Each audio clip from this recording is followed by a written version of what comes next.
Part 1. You will hear a radio announcer giving details of the evening's broadcast programmes. First, you have some time to look at questions 1 to 5.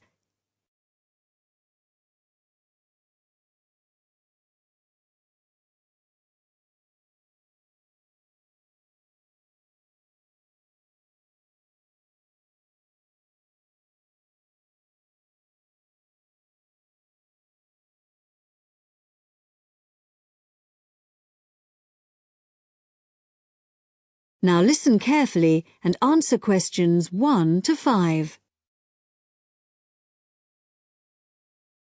The time is 6:55 on Thursday, October the 15th. And now here is a brief review of this evening's programmes on Radio 6. Starting in just a few minutes, at 7 o'clock, we have the first programme in our new series, Animal Talk, a documentary with Laura Martins and Jeff Burns. And I'll be telling you some more about that in a minute. Then at 7:50 there will be a broadcast on behalf of the Rare Species Protection Group, telling you about some of the work they're doing to preserve endangered species. This will be followed at 8 o'clock by today's episode of Park Square, our drama series following the fortunes of a close-knit community in North London, in which Sunita begins to wonder if Carl has been telling her the truth, and Carl gets into trouble when a private email is read by the wrong person. At 8:30 we have our phone-in programme, What's Your View? Today's topic is the impact of the media, and you are invited to call in with your own views and questions on this topic.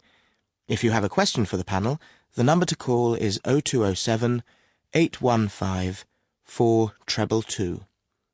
This will be followed at 9 o'clock by News and Weather, and then at the new time of 9:20 we have our Book of the Week, read by Graham Stanish. This week's book is a collection of Rudyard Kipling's Just So stories, which the author wrote for his children at the beginning of the 20th century, and which are now enjoyed by children and adults alike. This evening's story, entitled How the First Letter Was Written, is an imaginary account of the events that led to the invention of writing, involving a young girl called Taffy, and a series of misunderstandings that arise when Taffy sends the first written message in the history of the world. Before you hear the rest of the talk, you have some time to look at questions 6 to 10.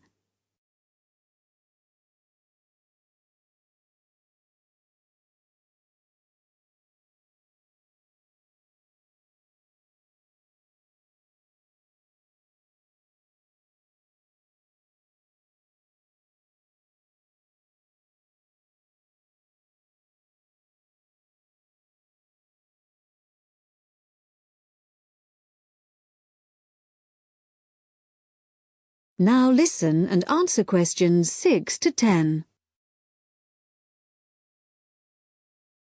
And now, some more information about our major new documentary series, Animal Talk, which explores the fascinating area of animal communication.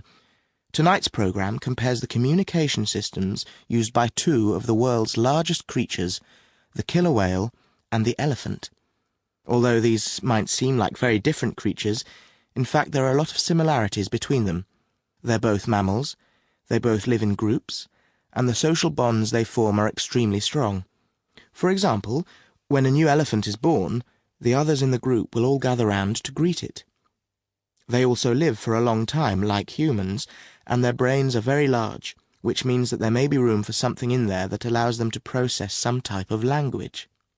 In the programme, Laura Martins, who has spent many years studying the communication systems of whales, describes how although whales do have very good sight, like humans they mostly use sound to communicate. In the case of whales, this is because this travels well in water, where visibility may be limited. In the programme, you'll hear underwater recordings of the whale calls, but what we don't know yet is whether the whales are talking to one another, or whether the sounds are just to allow them to identify one another. Also speaking on the programme is Dr. Jeff Burns, who has made a special study of elephant communication. Elephants use all their senses to communicate, but as Dr. Jeff Burns explains, one way we are only just beginning to find out about is what has been referred to as silent singing. Sounds produced by elephants which are too low for humans to hear, but can be heard by other elephants. And did you know that another way in which elephants can hear is with their feet? So, when one elephant stamps on the ground, maybe to warn about danger, the sound travels through the ground, and another elephant up to 30 kilometres away may pick it up. To find out more about exactly how they do this, stay tuned to Radio 6 for Animal Talk. That is the end of part 1. You now have half a minute to check your answers.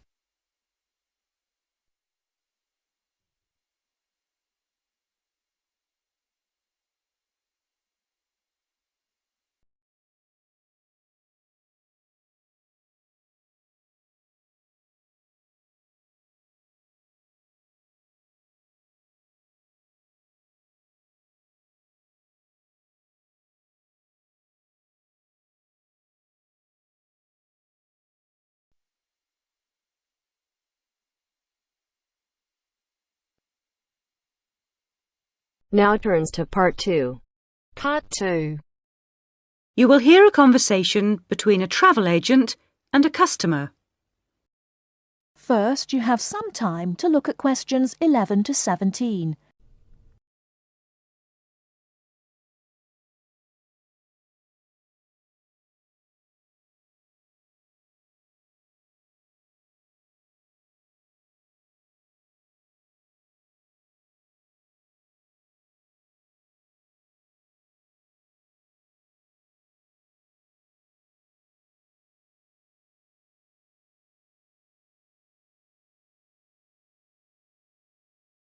Now, listen carefully and answer questions 11 to 17.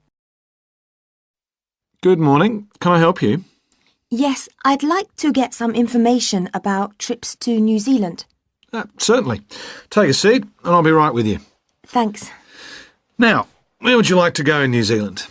Well, I was hoping to do a bit of travelling around, actually.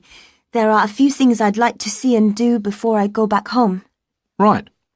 One thing I really want to do is go to Christchurch. I have relatives living there that I can stay with, my mother's cousin, and I've heard it's a nice place. Yes, it's a lovely city. And staying with relatives will help with the budget, of course. The budget? It will save you some money. Oh, right. Well, I'm not too worried about that. I've saved quite a bit of money working in Australia. Oh, that's nice. Good for you. Well, you know that New Zealand consists of 2 main islands, the North Island and the South Island, and Christchurch is on the South Island. Is it? I was never very good at geography at school. Do you have a map I could look at? Sure. Here we are. Right, I see. And, well, then I'd also like to spend some time in Auckland, and maybe I could do an English language course there. Can you organise that sort of thing for me? Oh, certainly. We'd be happy to arrange that. But bear in mind that Auckland is in the North Island. OK. And I'd also like to do some skiing or maybe even some snowboarding. I hear New Zealand is a great place for that. Yes, absolutely. But you should go to Auckland first for your studies, and then you can get the ferry across to the South Island and take the bus down to the snow. Oh, I don't like boats very much. I'm not much of a sailor. I think I'd prefer to fly. Right. What about joining a walking tour? That could be really fun. Not sure about walking, but joining a tour might be a good way to travel because then I might make some friends my own age. Now, let's get some details. Can I have your name, please? Yes, it's Su Ming Lee, but you can call me Sue. OK, Sue. And what's your address here in Melbourne? I'm living with my aunt in the suburb of Kew. It's 29 Lock Street. That's L-O-C-H, not L-O-C-K. Do you have a phone number that I can get you on? The best thing would be if I give you my mobile. I always have it on me. It's 0402 558 992. OK. And when do you want to travel? Because you'll need to be down south in July or August. Oh, yes, of course. That's winter, isn't it? So I better go to Auckland in May. Yes, let's say departing from Melbourne on the 1st of May, that's a Saturday, and then you could begin your course on Monday the 3rd. That sounds great. And how long would you like to study for? A month, 2, 3? What do you think? Well, I'll probably need more than a month. What about 8 weeks until the end of June? Fine. I'll see what I can do. Oh, and how would you like to pay for this? On my Visa card, if that's possible.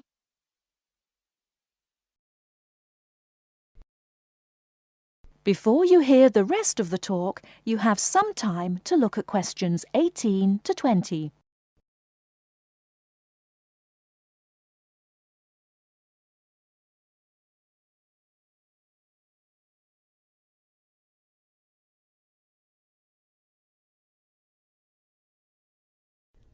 Now listen and answer questions 18 to 20.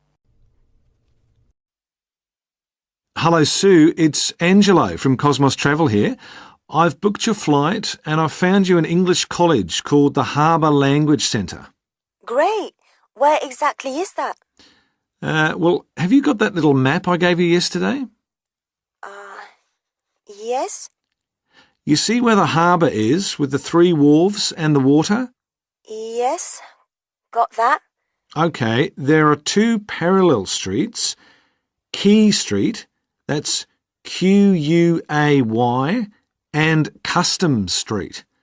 The building where the college is located is on Quay Street, opposite Prince's Wharf. Right. Got it. And what about accommodation? Well, I've booked you into a hotel for the first 3 nights, and then the accommodation officer will find you a family to live with. Good. And where's the hotel? It's a short walk from the college, on the corner of Queen Street and City Road. Which corner exactly? On the left-hand side as we're looking at the map. OK, near the little park. Yes, that's right. And what about a good bookshop? I'm going to need to buy a dictionary and some English books. Yes, well, I believe there's a really good language bookshop on the corner of Customs Street and Queen Street. It's near the college, so that's pretty convenient. Thank you so much. You've been really helpful. That is the end of part 2. You now have half a minute to check your answers.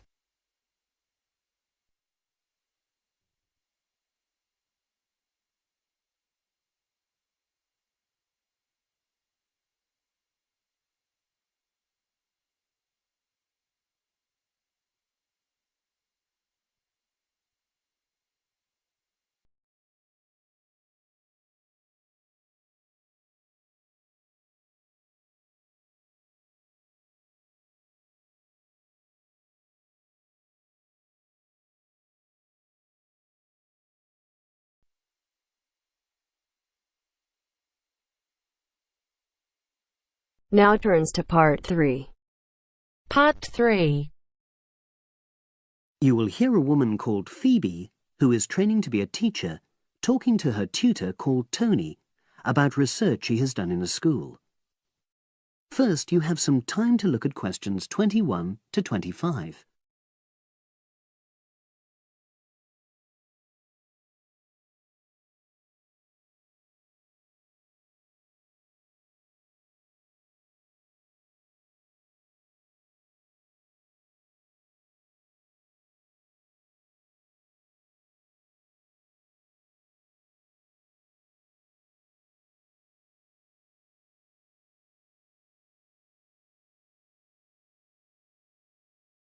Now listen and answer questions 21 to 25. So, how did you get on with your school-based research, Phoebe? Well, it was exhausting, but really valuable. Good. What was the specific focus you chose? My title is Attitudes Towards Study Among 11 to 12-year-old Pupils. Right, and what made you choose that focus? Well, That's a bit difficult. Lots of my classmates decided on their focus really early on, mainly on the basis of what they thought would help in their future career, in their first years teaching. So that's what helped you decide? Actually, it was that I came across a book written by experienced teachers on student attitudes, and that motivated me to go for the topic. OK. So what were your research questions or issues? Well, I wanted to look at the ways students responded to different teachers, particularly focusing on whether very strict teachers made teenagers less motivated. And from your research, did you find that was true? No, not from what I saw, from my 5 days observation, talking to people and so forth. OK. We'll talk about the actual research methods in a moment, but before that, can you briefly summarise what your most striking findings are? Well, what really amazed me was the significant gender differences. I didn't set out to focus on that, but I found that boys were much more positive about being at school. Girls were more impatient. They talked a lot about wanting to grow up and leave school. Very interesting. Yeah, it is. From doing the research, it was clear to me that you might start out to focus on one thing, but you pick up lots of unexpected insights. Right. Did you get any insights into teaching? Yes, certainly. I was doing a lot of observations of the way kids with very different abilities collaborate on certain tasks, help each other. And I began to realise that the lessons were developing in really unexpected ways. So what conclusion do you draw from that? Well, I know it's necessary for teachers to prepare lessons carefully, but it's great if they also allow lessons to go their own ways. Good point. Now, I'm really pleased to see you doing this. Analysing and drawing conclusions based on data. But surely this isn't proper data. Because it's derived from such small-scale research. Well, as long as you don't make grand claims for your findings, this data is entirely valid. I like the way you're already stepping back from the experience and thinking about what you've learned about research. Well done. But I know I could have done it better. As you become more experienced, you'll find ways to reduce the risk of difficulties. OK. Now you have some time to look at questions 26 to 30.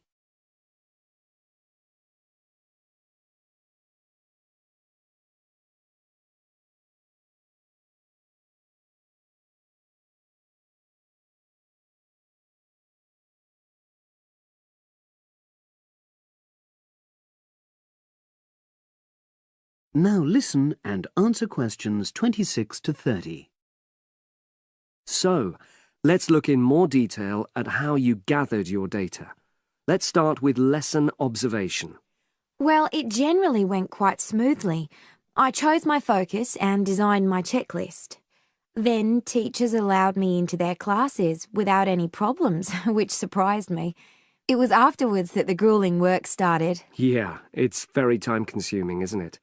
Making sense of analysing your observation notes. Absolutely. Much more so than interview data, for example. That was relatively easy to process, though I wanted to make sure I used a high-quality recorder to make transcription easier.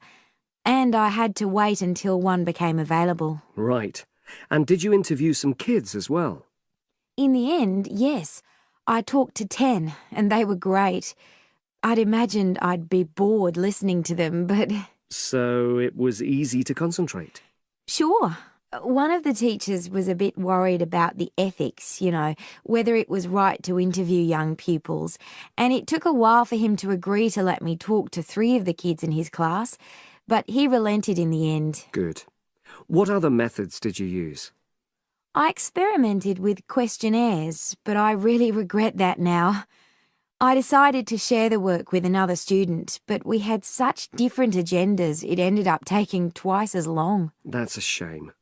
It might be worth you reflecting on ways you might improve on that for future projects. You're right, yeah. OK. And the other thing I did was stills photography. I didn't take as many pictures as I'd hoped to. Lack of time? It's pretty easy just snapping away, but I wanted each snap to have a purpose, that would contribute to my research aims, and I found that difficult. Well, that's understandable, but remember...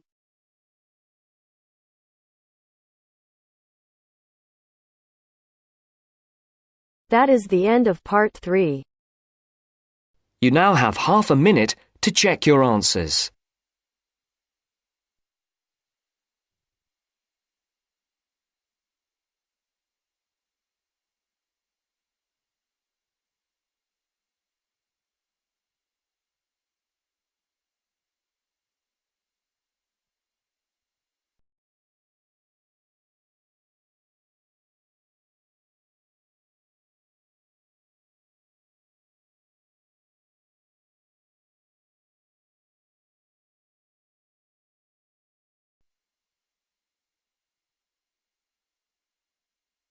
Now turns to part 4.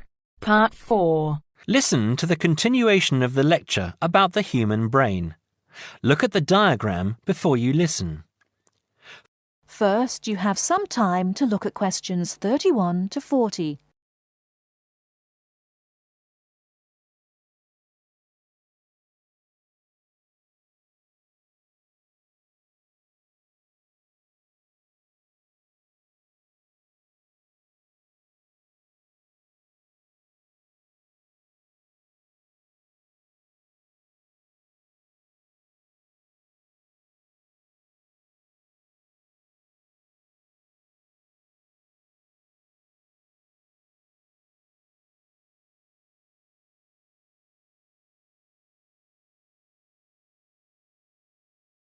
Now listen carefully and answer questions 31 to 40.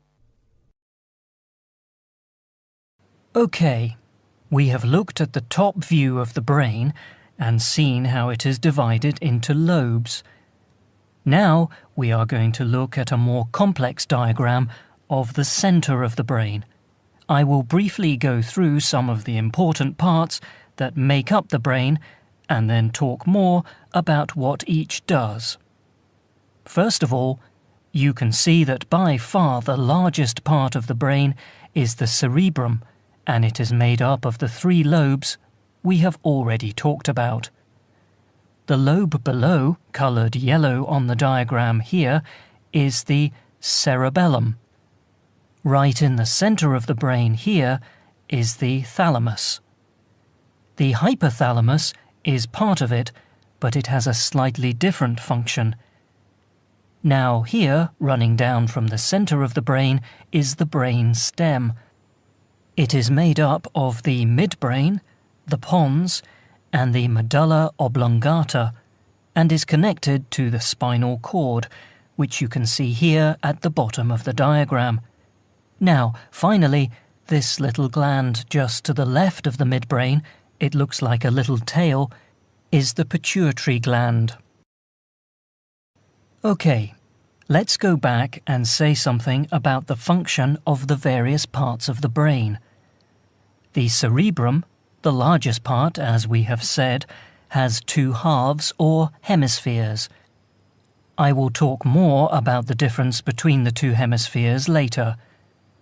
The cerebrum is the part of the brain that is really our intelligence. It controls voluntary movement, that is, movement that we are in control of, speaking, for example. But it is also responsible for our emotional thinking and memory. The cerebellum is responsible for fine movement and coordination. It helps us with balance, for example, and to understand where we are in relation to space around us. The thalamus, here in the centre, processes what we feel with our body, touch and temperature, for example, and controls how we react to those senses. The hypothalamus has a similar function, but regulates bodily needs, such as hunger and thirst, and tells us when we need sleep. Now, at the top of the brain stem is the midbrain. This is a sort of switchboard, a very complex switchboard. It sends messages which help the brain communicate with other parts of the nervous system. The pons, in the middle of the brain stem here, sends messages from the cerebrum to the cerebellum and spinal cord. The medulla oblongata is here just above the spinal cord. It regulates essential bodily functions, like breathing and the rate of our heartbeat. The spinal cord is part of the central nervous system and runs down inside the spinal column. It connects the brain to nerves that go to the rest of the body. Now, the pituitary gland, this little gland, has a hugely important function. It releases hormones to the body that regulate all sorts of things. How quickly we grow, and the size we grow to, the rate at which we age. It also regulates whether we have a slow or fast metabolism and how we relate to stress. Now I am going to show you a model of the human brain, and I want you to identify... That is the end of part 4. You now have half a minute to check your answers.